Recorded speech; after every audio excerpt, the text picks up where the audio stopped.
And I'm back, ladies and gentlemen. That's right. It's your favorite homegirl, E. Reed, your favorite host who loves to smile the most. I'm back, y'all. And you know what? I want y'all to sit back, relax, turn it up, and check this out.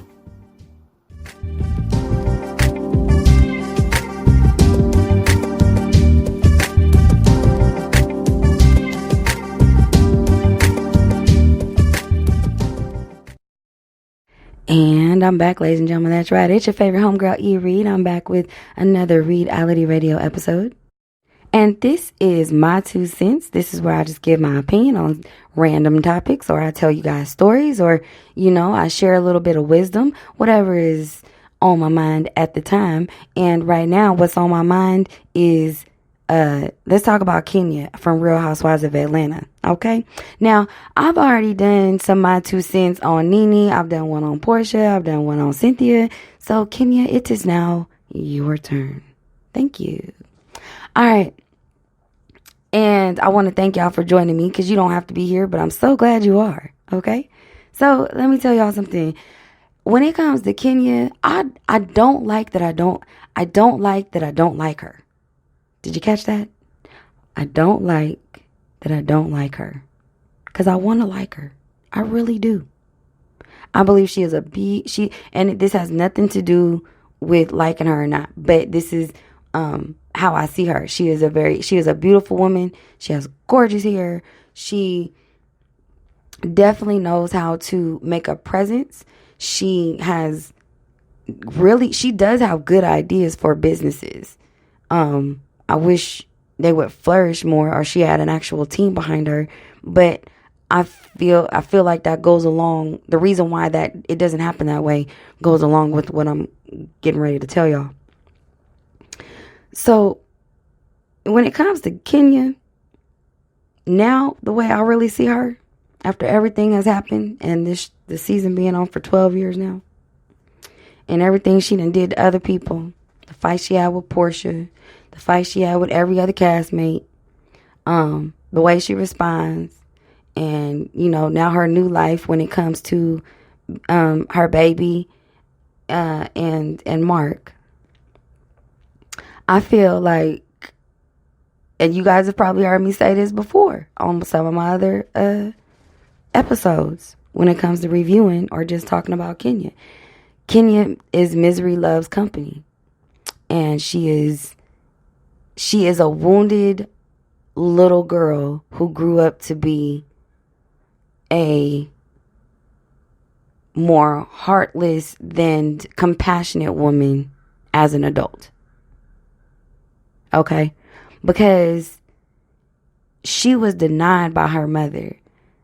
And she might have gotten external nurturing outside of her mother, but there's nothing like the connection with your mother.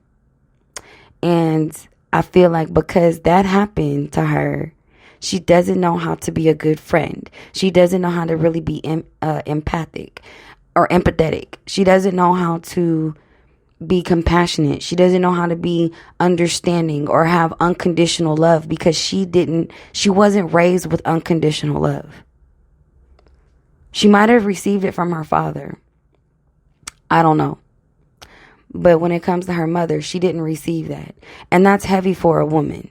That's really heavy. It's the equal amount of heavy for when a boy grows up without a father. It's equal amount of heavy. And equal amount of damage on the psyche and the growing up and their development of building connections with other people. And I'm saying all that to say, because when it comes to Kenya, I don't know if she understands that, or if she's ever been to therapy and they've explained that to her. Because I'd be curious if that has ever happened. But I don't know. I also feel like Kenya's ego is so huge. And she's so prideful. I don't feel like she's ever really been to therapy to work on that part of her. Because at some point, you got to look at your life and be like, I don't really have super close unconditional relationships. And the one unconditional relationship she does have in her life is her daughter. But her daughter's a baby. She can't even make up her own opinion about her mom yet. Her daughter doesn't have a choice but to depend on Kenya and Mark.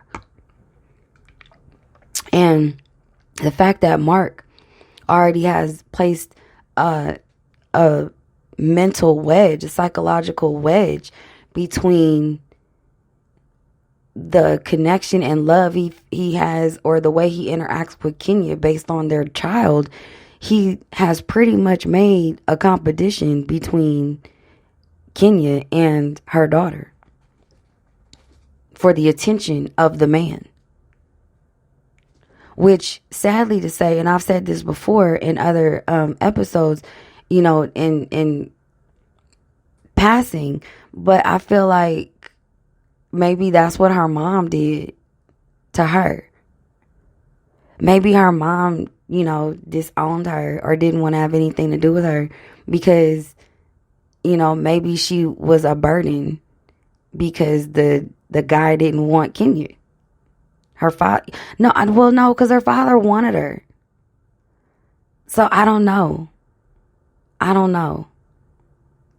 might have to go back and try and research that and see if they let that be known. Because Kenya did go try to find her mom, and went to her house, and we met her dad and stuff like that and other family members.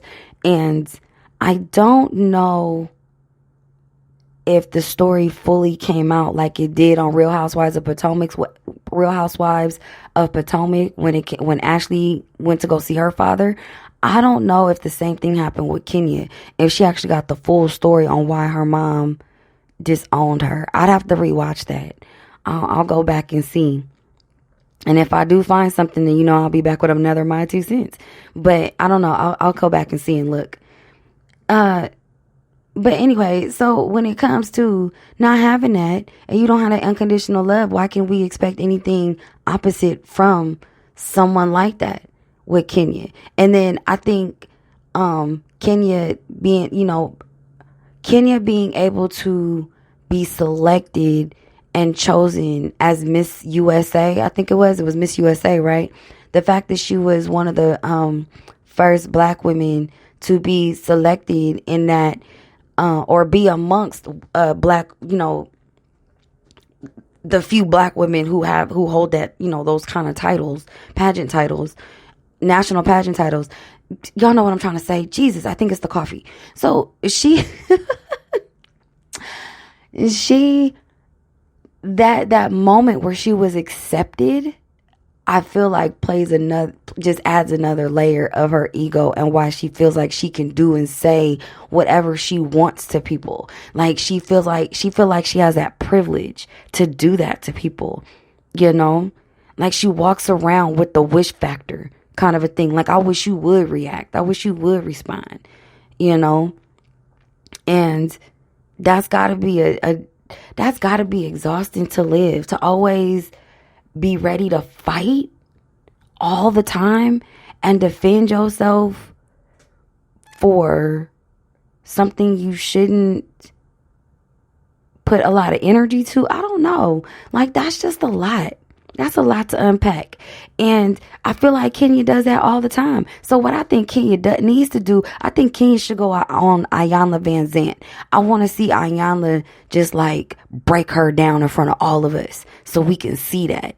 Because Iyanla gonna call her out if she come with that BS, and all that reality fakeness. She gonna call her out the same way she did Benzino's wife.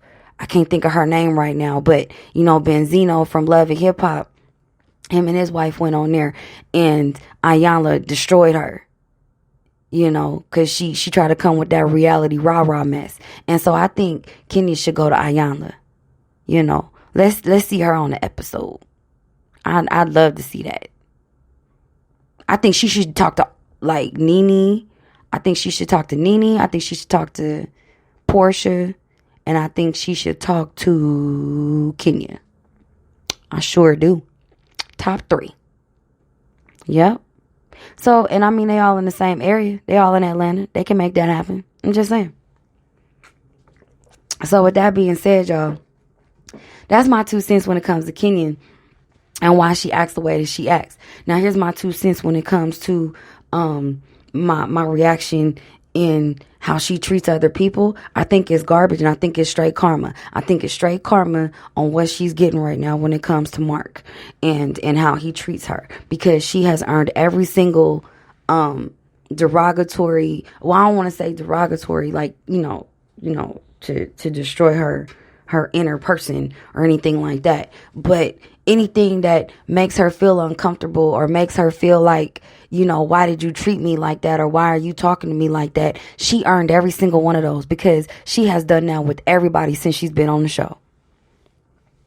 Everybody. She has acted ugly in so many ways to certain people, no different than Nene. And that might be the reason why her and Nene don't, get along so well, because they too much alike. They both were disowned or dismissed by their mothers, and therefore they don't know how to make proper connections with other women on an unconditional level, yet they expect it from everybody else. So they expect it, but they don't know how to, but they don't give it. And the question is, do they know that they don't know how to give it, or do they know they don't know how to give it and they choose to not work on being more of a giver so that they can receive it?